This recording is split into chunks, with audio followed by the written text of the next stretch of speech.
Good evening. My name is Anne-Marie, and I'm an alcoholic.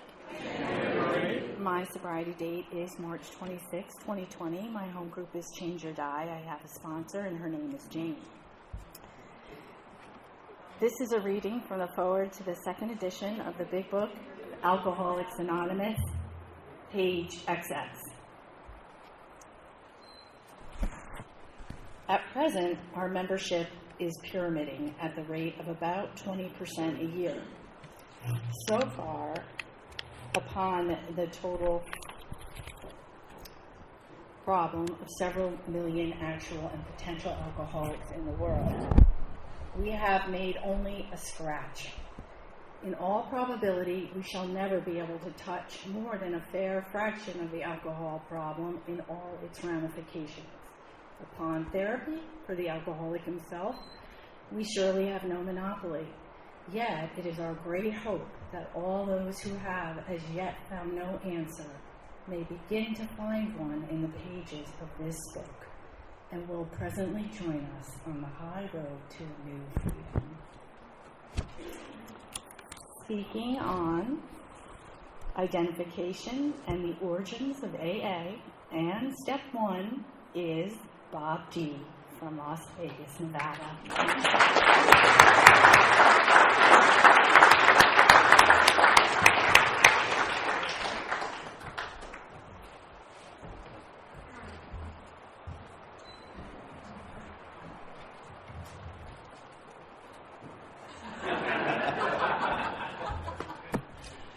I'm Bob, and I'm an alcoholic. And I'm sober since October 31st, 1978. I have a sponsor who knows they're my sponsor. I have a home group, and I'm active in that group. And I do all those things to tether me to a program called Alcoholics Anonymous that saved and continues to save my life. What an interesting subject. I'm sure Chris came up with it some night after too many Red Bulls. I love the history of AA, and it's funny, I didn't really care much about it for a number of years, but I think you have to, for the traditions, the history, the concepts, all those things in Alcoholics Anonymous to become important to you, you'll have to first have fallen in love with AA. And then when you fall in love with something, everything about it is important. And if we don't know where we came from, we really don't understand fully where we're at. And if we don't know where we're at, we have no idea where we're going. And so I think the history is very important. I'm just curious who's here. How many people are here in their first year of absolute abstinence? Wow. Okay.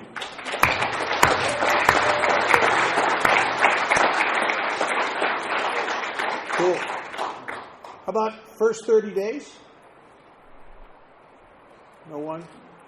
Anybody that's kind of fed up in their last 30 days? Just... Okay. If you're in your first year, or even in your first few years, my great hope for you is that you don't underestimate alcoholism and you don't overestimate yourself. In the history of the planet, there's never been anything as effective for people like us that are in the grips of a terminal illness, that we're the people who relapse ourselves to death over a period of years, and in that process destroy everything we love around us. And then some of us, and many of us, take our own lives. The grip of a fatal illness that I don't think I am. Because there's something in my head that goes, I'm all right, I got this, I'm okay. And everyone that's ever died of this disease has said things to themselves much like that, I'm sure. So in the history of the planet, there hasn't been much help for people like myself, and I suppose like you. I have a book at home called The Slaying of the Dragon, and it's the history of failed treatments for alcoholism going back hundreds and hundreds of years. And we have been the private experiments of every codependent minister, psychiatrist, doctor, scientist. I mean, they've come up with some weird crap for us, you know. I mean, right now, as we're sitting in this room, there's chemists in pharmaceutical company R&D rooms thinking about us and trying to come up with new stuff for us because we're a great market.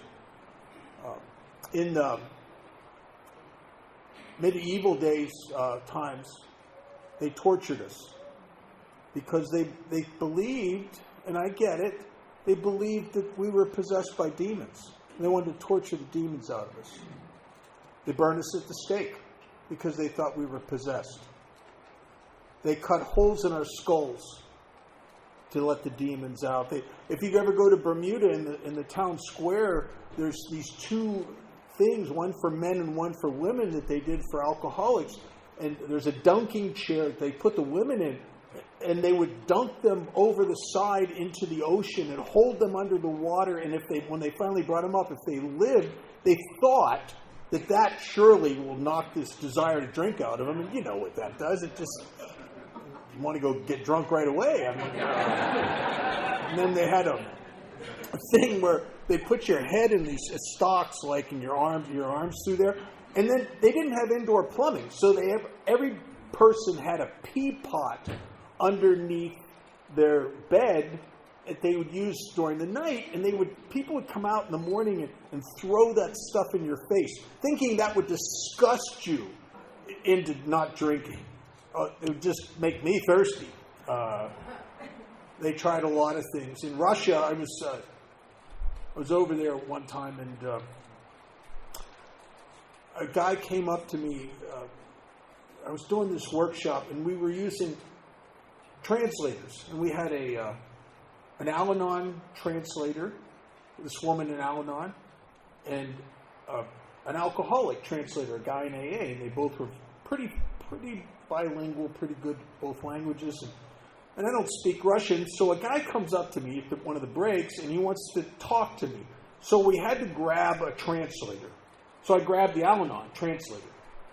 And the Al-Anon's translating this guy's story about right before the collapse of the Soviet Union, one of their many last-ditch efforts to curtail alcoholism in Russia, which is extreme. Their scientists developed a chip.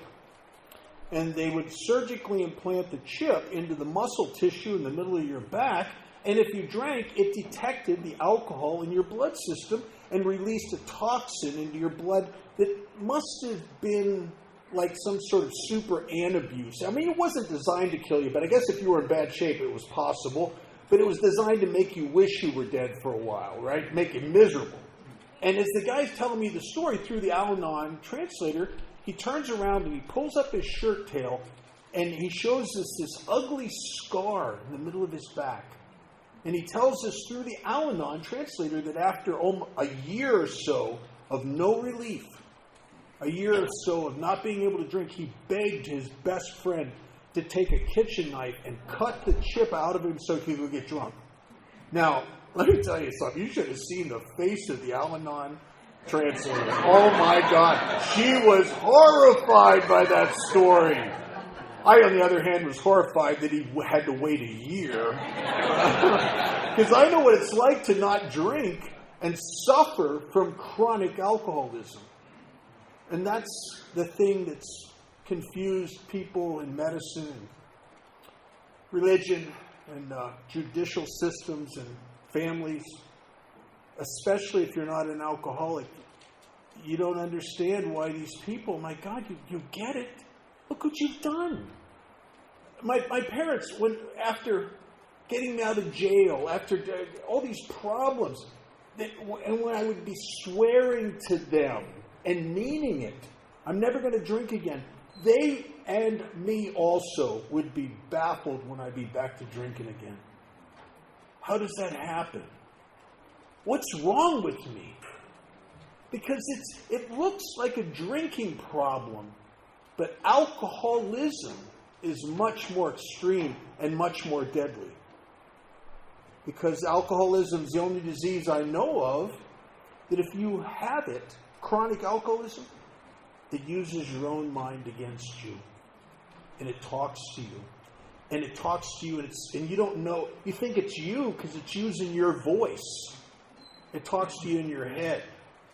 And it's crazy. And so, for thousands of years, people have been trying to help alcoholics get sober and trying to solve this problem with no much success, really.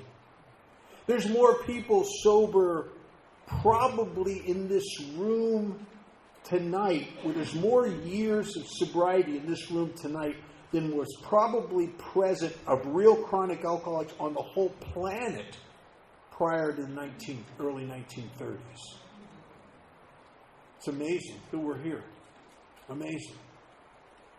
That a guy like me, who was going to have this terminal illness that would eventually try to kill himself over it, would have been born into a time where there's existed something like Alcoholics Anonymous that I could turn to, and it would solve this crazy, insane dilemma of swearing to myself I'll never drink again, and then drinking again.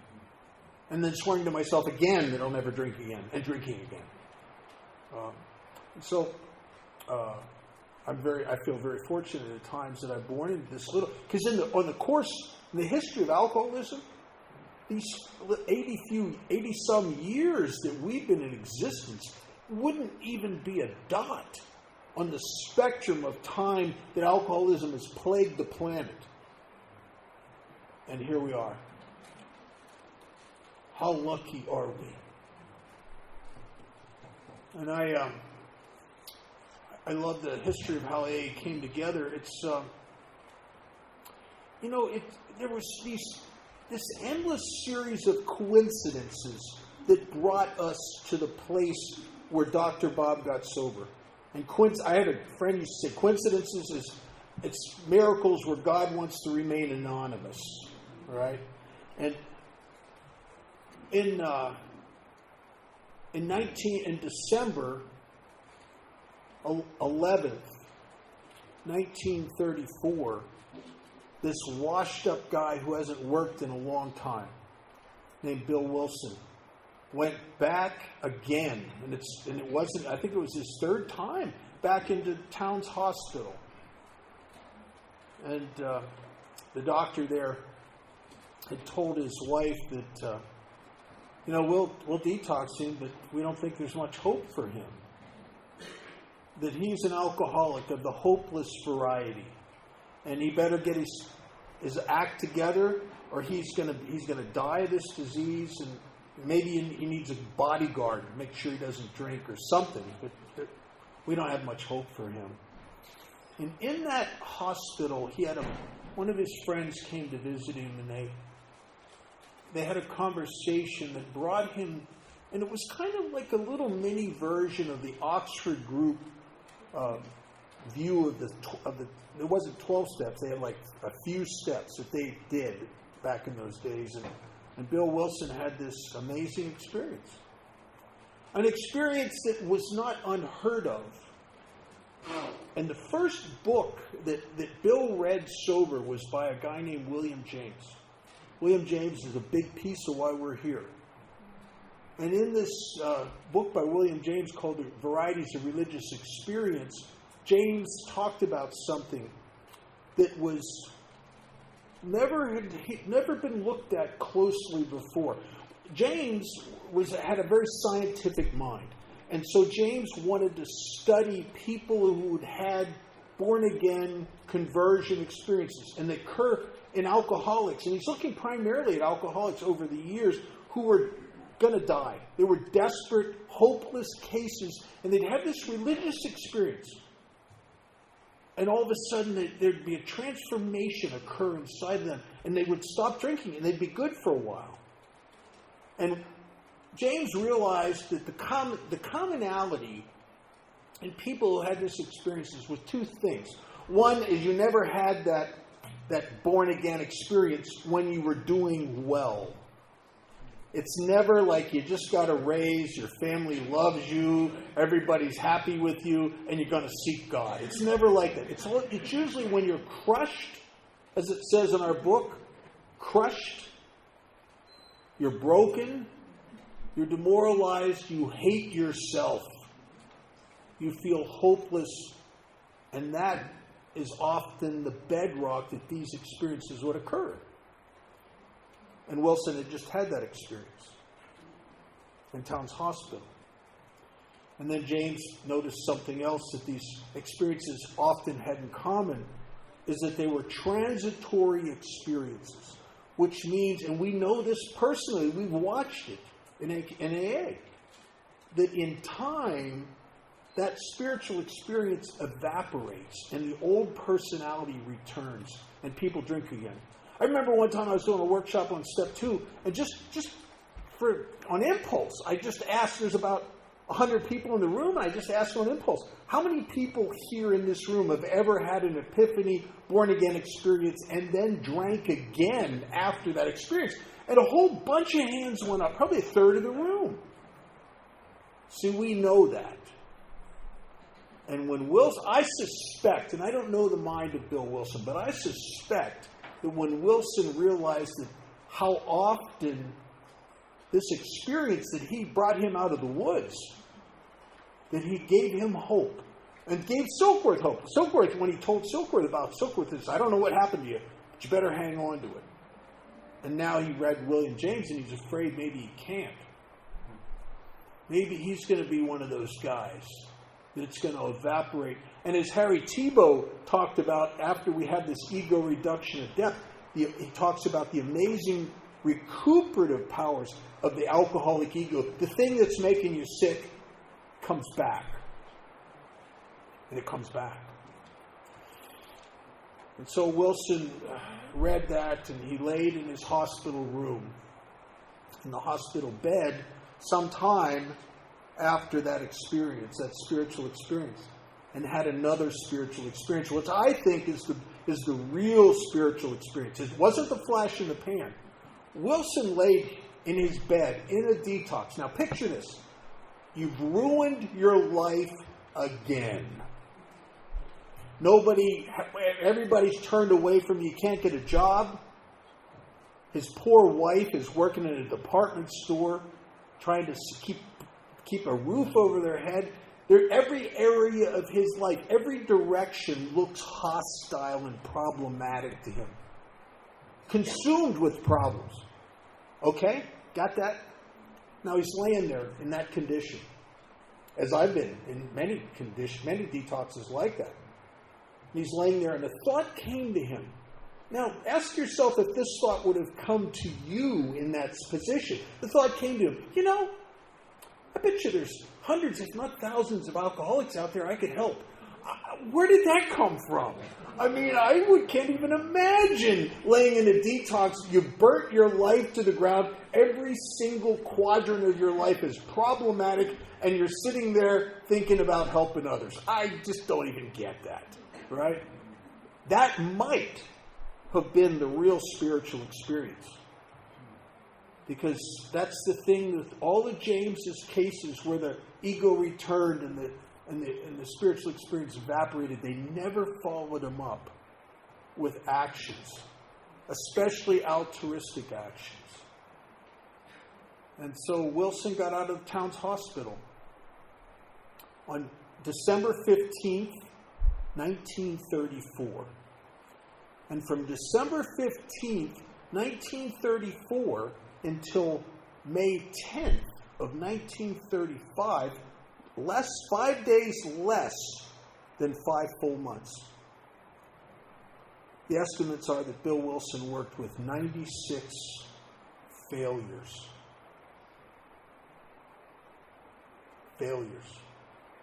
One guy committed suicide in their house on Clinton Street, and it's tragic.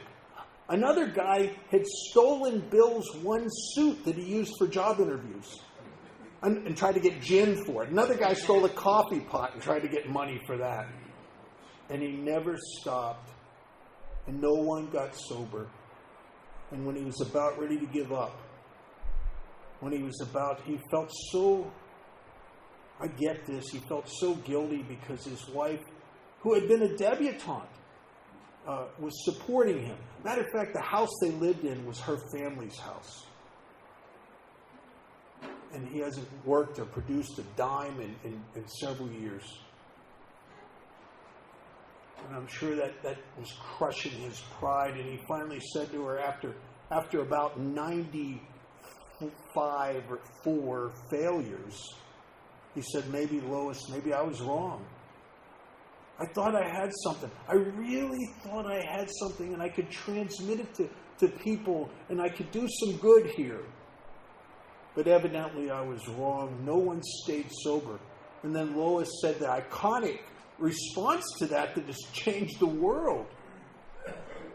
Lois said, but you're sober, Bill.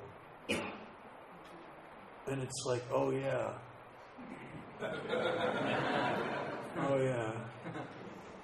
And right after that, he went to talk to one of his mentors, one of his main mentors, Dr. Silkworth. And Silkworth says, well, what are you doing? Why are you not succeeding here? I think you have something. What are you doing? And he told him, and Silkworth said, stop preaching to these guys. They're not ready for that. You need to tenderize them a little bit with hopelessness. Tell them about your drinking. Tell them about how alcohol in the chronic alcoholic creates an allergic reaction where you start and you can't stop. No matter what your intentions, no matter what's at stake, if you alcoholic picks up a drink, he's done.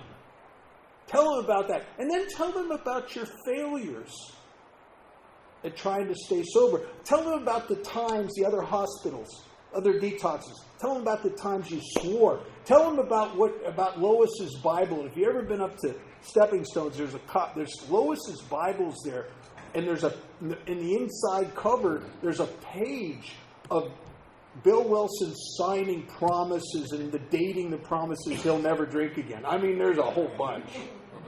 Tell them about that. Tell them about the hopeless condition of mind and body.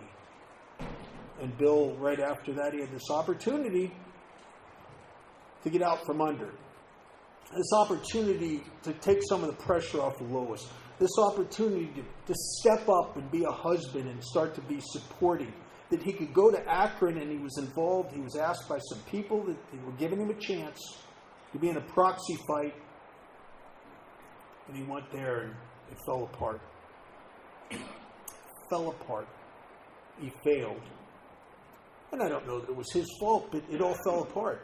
And he was back at the hotel. He was staying at the Mayflower Hotel, and I've been in AA meetings in the lobby of the Mayflower Hotel, where we've read the part in the book where it talks about him pacing that lobby, and he's in that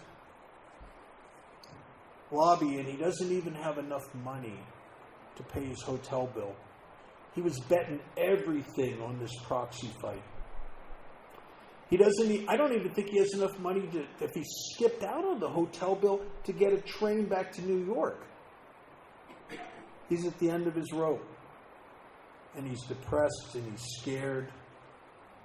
And there's a bar right there. And I don't know about you guys, but when I'm in that spot, there is a depressive loneliness about me. And here's a bar, and you can hear the people laughing in there. You can feel the camaraderie coming out of that bar.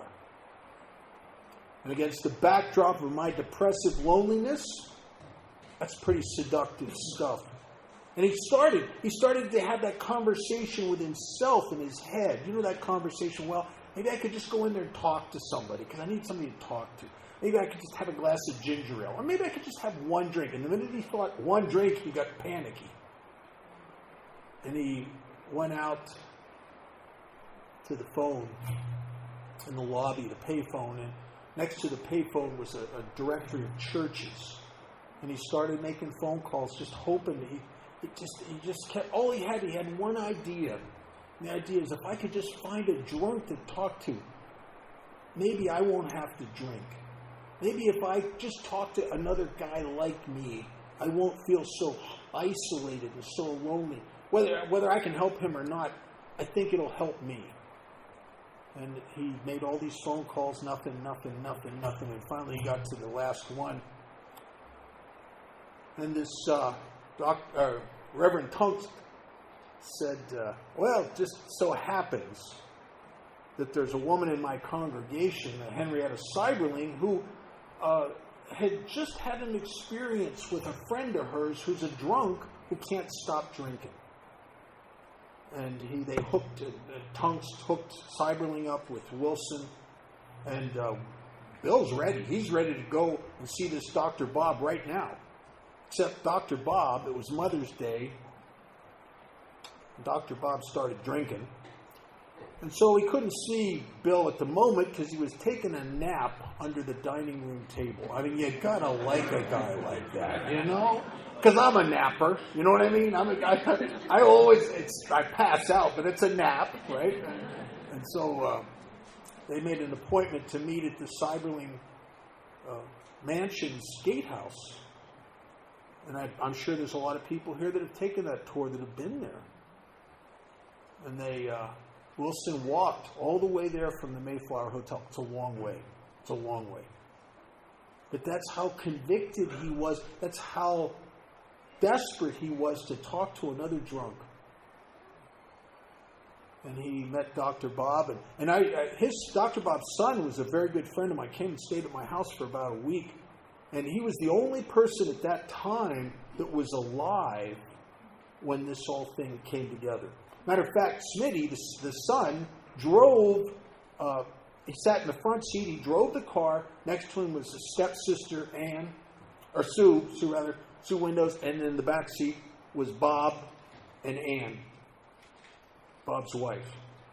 And Bob did not want to go and get lectured by this guy. He did not want to do it. He just did not. And Smitty was saying, he kept saying to us, please, promise me, you won't leave me in there any more than 15 minutes. That's all I can take. I'm hungover. I don't feel good. Please, 15 is all I can take. That's all I can take. And they said, okay. And he got there and he went into this library room at the gatehouse, and he didn't come out for many hours.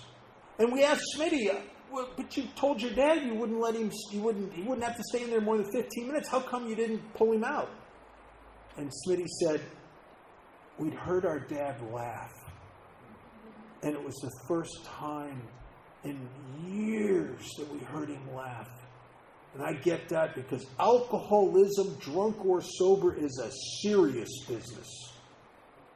And they heard their dad laugh. And he came out of there with his arm around Bill Wilson. He's saying to his wife, my God, this guy knows what he's talking about. He's the first guy. Because what happened is Bill Wilson didn't talk to Dr. Bob about Dr. Bob's drinking.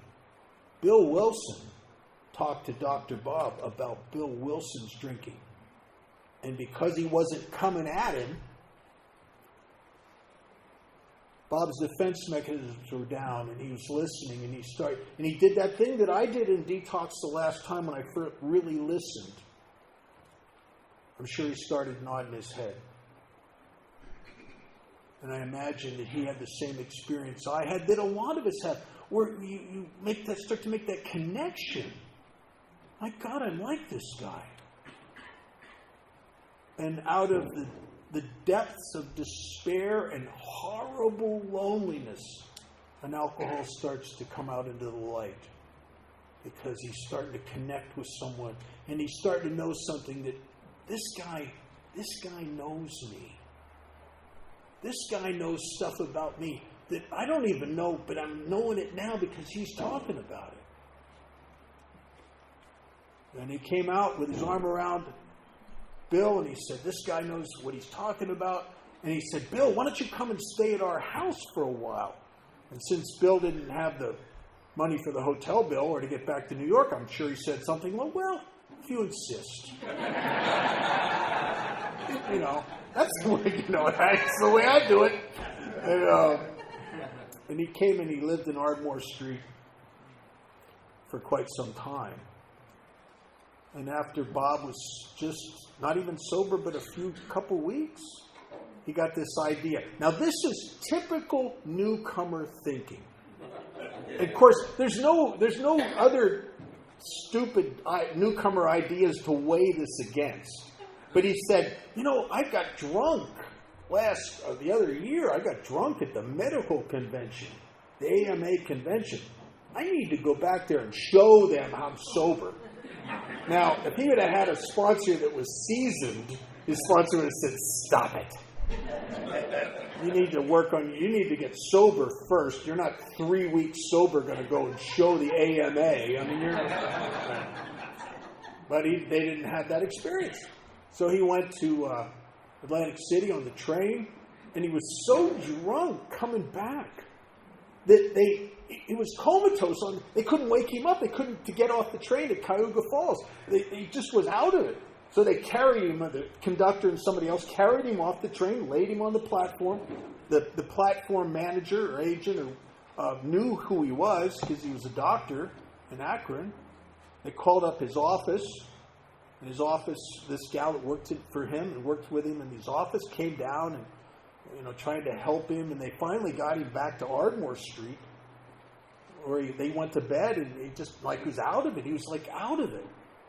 And he woke up what was once believed to be the morning of June 10th, but now historians have found out when the conference was in Atlantic City, and now they're starting to think it was June 17th. It doesn't matter. But what does matter is he came to that morning, and he's scared, and he's sick, and he's hungover, and he's shaking. Dr. Bob drank like I drank. You drink yourself into a nervous wreck. And he comes to and he's a nervous wreck, and he says, "What day is it?" And they told him, and he says, "Oh my God, it can't be. I have a surgery to perform this morning." And Dr. Bob was a proctologist, so that's all you need to know right there. And he can't, his hands are going like this. So they don't know what to do. So Bill gives him a sedative and a couple beers and sends him into the surgery room. Imagine what that must have been like to be that patient. I mean, oh my God, we don't even know what happened to the patient. It says in the literature he lived, but did he whistle when he walked? We don't know. I mean, this is crazy. Imagine being a patient, watch your doctor come in smelling like beer and his hands are shaking. Oh my God. And he came out, it was a quick little cancer surgery, and he came out of that surgery still in the morning of that day. And he disappeared. And Bill and Ann and Smitty, the son, they were all afraid that he went on another tear. And Bill was really afraid because Bill understood the phenomenon of craving, and he'd given him a beer just to settle his nerves down. And they spent the whole day with anxiety. And Smitty said he came home, it must have been close to midnight when his dad came home, and he wasn't drunk, and he hadn't been drinking. He went out and he did the one thing he wouldn't do. When Bill Wilson told him about this spiritual program of action, Bob loved all of it, except for one thing. He didn't want to make the amends. He loved this prayer meditation. He loved the confession of shortcomings. He loved the helping people, all of it. But he didn't want to make amends. And boy, do I understand that. That was the one thing that terrified me when I got to Alcoholics Anonymous, was facing all those people that I think are going to take a baseball bat to me. Facing the courts that were going to put me in prison for 2 years. Trying to face a mother and father who will not have anything to do with me. But Dr. Bob spent the rest of that morning and all that afternoon and all that evening searching out everyone he was afraid to face. And as a consequence of finally putting the last piece of the puzzle in this spiritual structure in place, Dr. Bob Smith never took another drink the rest of his natural life. He lived about 15 more years, and in those 15 years, there's estimates that he personally helped over 5,000 alcoholics. And he not only helped them get physically on their feet again, he helped them by implanting in them an ethic that is now your business to go out and help other alcoholics. And then you're to implant in them the ethic that they got to go out and help other alcoholics. And I tell you something, I think in a weird fashion, every one of us are in this room today as a result of one man's 8th step, where he finally became willing to go to any lengths. And they took off. Alcoholics Anonymous started. It's slow in the beginning. But in that part that they read from the foreword of the 2nd edition, and that was written, Bill wrote that in 1955, right before they published the 2nd edition. And they're talking about millions, and they're talking about the success. And years later, Alcoholics Anonymous had a population estimated of over 2 million people in the United States and Canada. Now, unfortunately, it's quite a bit less than that, against a rising population. And in the foreword to the 2nd edition, they said that we were growing by leaps and bounds, by over 20% a year. We're not doing that anymore. And that's a whole other subject, why that is. And so Alcoholics Anonymous started growing, and it started, making mistakes. And alcoholics and Alcoholics Anonymous have one thing in common. We learn from our mistakes, hopefully. And we started to make mistakes, and we learned from them. And by the by the early 1940s, we're in trouble. We're in trouble. My Spotsy said best. He said, the reason that traditions came about is that the problem with Alcoholics Anonymous is it's full of alcoholics. I mean, we could screw up a free lunch. I mean, we're critical, opinionated. We're people that everybody else is wrong and we're right. I mean, we're full. Alcoholics Anonymous is not the hotbed of mental health, really. I mean, let's face it, this is the world's largest outpatient clinic. And so by the early 40s, we were in trouble, and Bill was very afraid, as a lot of the early members were, that we were going to die out. That we were going to be, and Wilson started discovering about the Washingtonians, that we were going to end up like they ended up.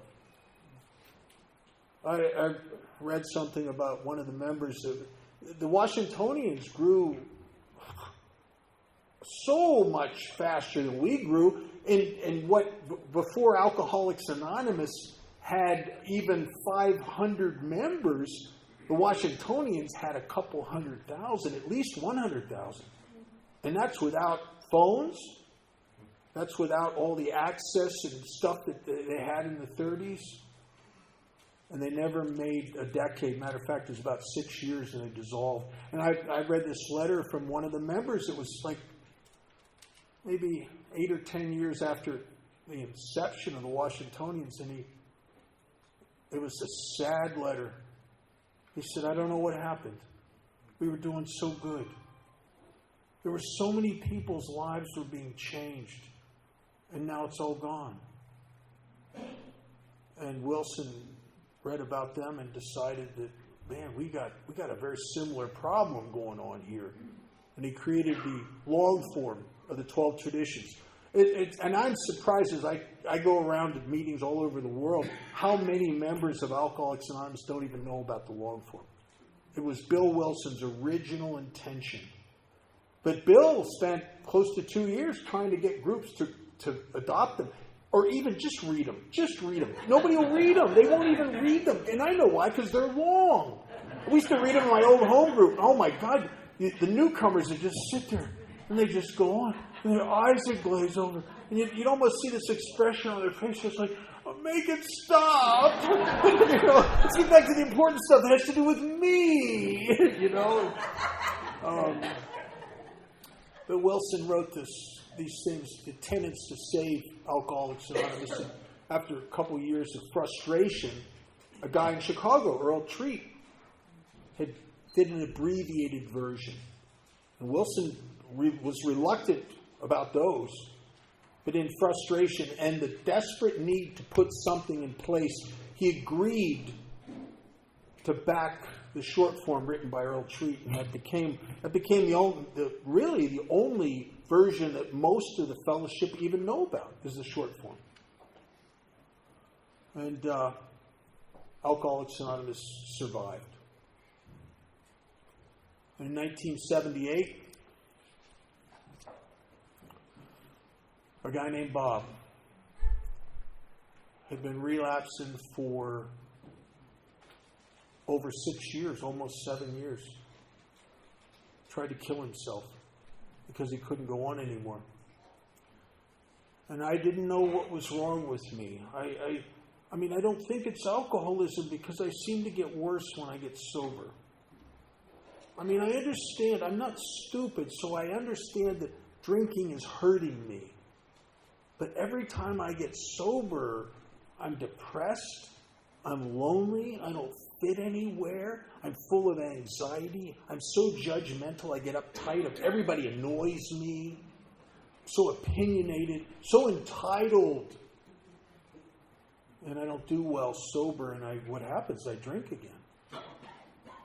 And I don't understand it. And by this time, maybe like you, I've had people trying to help me, trying to talk to me about my drinking. And they, and mother and father, girlfriends, bosses, POs, ministers. I mean, everybody's coming at the alcoholic, trying to help the alcoholic. And they're all telling me what's wrong with me. And they're all saying things to me like, Bob, you're really screwed up. And you catch me on a bad day and I'll go, my defenses are down. I'll go, yeah, I know, yeah. They'll say, you know why you're screwed up? Well, by this time, I've been to so many therapists, so many psychologists, so many treatment centers. I'm just more confused than ever. And I just say the truth. I say, I don't know. And they'll tell you, well, the reason you're so screwed up is you keep getting screwed up. If you didn't get screwed up, you wouldn't be so screwed up. So I'm pretty screwed up. I think, okay, I'm not going to get screwed up. And when I don't get screwed up, I get so screwed up, I got to go get screwed up. Because the problem, if you have chronic alcoholism, for all intensive purposes, the problem starts where the bottle ends. See, I get that I got a drinking problem, but my God, what's killing me is I got an abstinence problem. I have an abnormal reaction to alcohol. When I drink it, I can't stop. I got that allergy. I get it. But what I don't know, and what's killing me, is I have an abnormal reaction to abstinence. And alcoholism is just more than a drinking problem. God, if it was only a drinking problem, then I would just stop drinking and the problem would be over. But I stopped drinking, and internally, where I really live, the problems begin. And you know what? We all know what that's like. I'm restless. I don't know why. I don't know why I can't feel comfortable and settled anywhere. I'm irritable. And I don't even know it's irritability. It's just that, my God, I have this perception that I can see stupidity from 100 yards. Everywhere I look, I see stupid people. You know what I mean? I saw a few in the room as I came in earlier. I see stupid people everywhere. And it rubs me the wrong way, and it gets me uptight. Because I don't suffer stupidity well. My wife calls it inefficiency. I don't suffer that well either. Right? And I notice it. I have this thing inside of me. I don't know what to call it, so I call it the noticer. You take the alcohol out of my life, and the noticer starts to bloom. You know what I'm saying? And I just start noticing things about people. You know, I can do this at 40-some years sober. And on a bad spiritual hair day, I can walk into a meeting and the noticer comes on. 4 cups of coffee, no money in the basket, you selfish son of a... You know, right? Oh, don't call on him. He sounds like a Hallmark card in a recovery bookstore, for God's sakes. You know what I mean? The noticer, right? It just... And I'm chronically malcontent. The 3 symptoms that Dr. Silkworth talks about in the book: restless, irritable, and discontented. I'm chronically discontented, which means that no matter how good my life is, it ain't good. No matter what I bring into my life, no matter what I acquire, no matter how good it is, from the moment it's mine, the shine of it starts to wear off. And these feelings and this mind that seems to torment me by throwing problems at me continually that don't exist yet, I just get tormented by my thoughts and emotions and slowly backed into a corner.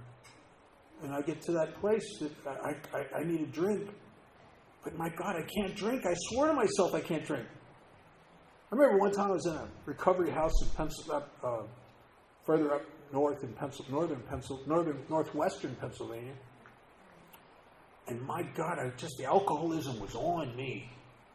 You know, I don't fit anywhere. I hate my life. I hate AA. I hate everything. And it's on me. And I want to drink so bad. Oh my God, it's just, I can't drink. I thought, I was downtown walking around. I went by a drugstore. I thought, you know what I need? I'm going to get a couple bottles of NyQuil. I don't have a cold, but I feel one coming. You know what happens? That this 35% alcohol kicks that thing off. Next thing I know, I'm in a bar somewhere and I'm thrown out of that place. And, you know, because I'm the guy. When I start, I can't stop. And what is this obsession I have with drinking? What's that about? Well, when I was about 13 years old, I don't fit, but I pretend like I do. I ain't right, but I pretend like I am. I'm full of fear, but I pretend I'm fearless. And I'm hiding behind the facade, and I drink alcohol for the first time, and oh my God. The effect produced by alcohol created within me a yearning and an obsession. Not with Budweiser or not with rum, with the effect. I became obsessed with the effect produced by alcohol because truly it was the only thing I've ever found that set me free. Because I get sober and I get stuck up inside of me. And I drink alcohol and I could come out and play. Now the problem with alcoholism, if it would have stayed like that, and I could still get the effect produced by alcohol that I got when I was 15 years old, I'd have never got sober, and I would have been willing to pay the price.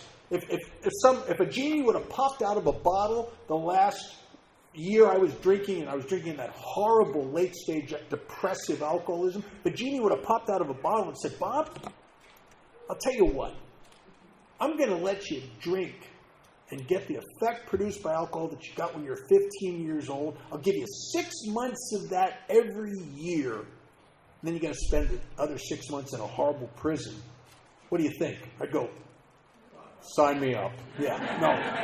Because it was all I ever had. It was all, because when I'm not drinking, I feel like I'm doing time. And I'm restless, irritable. I'm all of that. And so it's what's killing me is maybe if you're sitting here and you're a chronic relapser and you've sworn to yourself many times you're never going to drink again and you always eventually go back to it. Maybe what's killing you was what was killing me. Hope. I was dying from hope. The hope that somehow, someday, some way, I'm going to enjoy this thing like I used to, and I'm going to control it enough to keep the damage down. Every drug I ever threw into the mix was to facilitate an obsession with some of this controlling and enjoying, especially, my drinking. And I failed. And at the end of my drinking was pathetic. I drank it wasn't a party anymore. I drank in depression. I couldn't even drink away the shame and the guilt anymore. All I had the last 2 or 3 years of my drinking was oblivion. That's all I lived to just blot Bob out. That's all I had. Ain't no more fun. I've wrung all the fun out of drinking. I've wrung all the ease and comfort out of it. And so I just drank to blot me out. The problem is that this is not a party anymore. It's pathetic. I hate myself. I hate my life. I hate the way drinking has become. I don't understand. Why is it turned on me like this? It was so glorious at one time, for God's sakes. Now, why do I drink and I cry? Why do I drink and I hate my life so much I put my fist through plate glass windows? What has happened to me? What has happened to the party?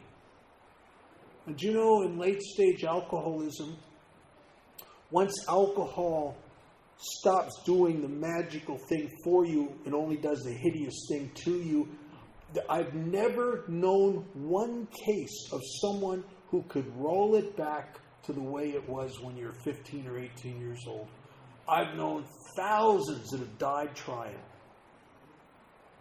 And so out of a condition of hopelessness, I finally, when I lost hope of ever controlling and enjoying my drinking, I finally became an alcoholic of the hopeless variety. And out of that spot, I tried to kill myself. And out of the failure of the suicide attempt, I ended up in my last detox in 1978.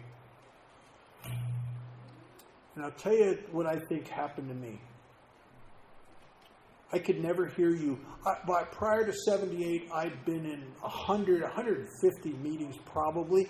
Every institution I end up in, county jails, Hope Rescue Missions, Salvation Army, detox, treatment centers, halfway houses, every place I've ever been, they have AA. And I remember I used to tell myself, I'm not an alcoholic. But I noticed that every time I drink, I end up in rooms where all the alcoholics are grouped. I don't, what's that about? You know, I don't even get the cause and effect in it, you know. And this time, I was dying. I asked a man to sponsor me. And he was a 3 Legacy guy. He was the strongest in unity and service. He'd been a delegate. He'd been very involved in Alcoholics Anonymous, and he wanted me to follow suit. And I emulated what he did, and I took meetings into detoxes and jails, and I signed up and got into intergroup service and central and general service, because that's what he did. I think him and I were brought together by divine appointment. It was not the kind of sponsor I wanted. I wanted a nymphomaniac that sold marijuana and owned a bar. I mean, that would have been my kind of sponsor. But he was perfect for me. And he was a great example. And I think to this day that the best thing we can do in AA, the strongest spiritual medicine we can put out there to another alcoholic, is to be a good example of AA. I think one of the highest praises you can give another member of AA is to say, you're a good AAer. That speaks volumes of someone who's entrenched in all 3 legacies, who puts Alcoholics Anonymous and helping other alcoholics before themselves. When people do that, I look at them and I think, you're a good AAer. And when I was new, I'd see people do that and I'd think, I want to be like you when I grow up. Selfless.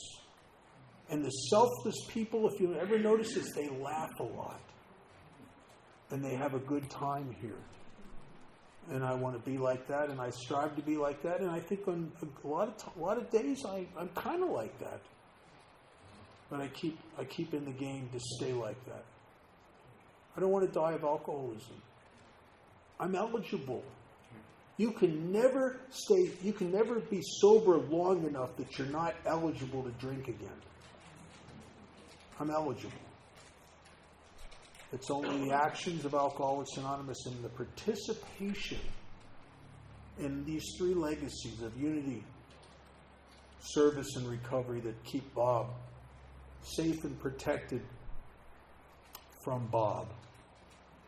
Because I'm the only one here that can destroy me. Thanks for listening.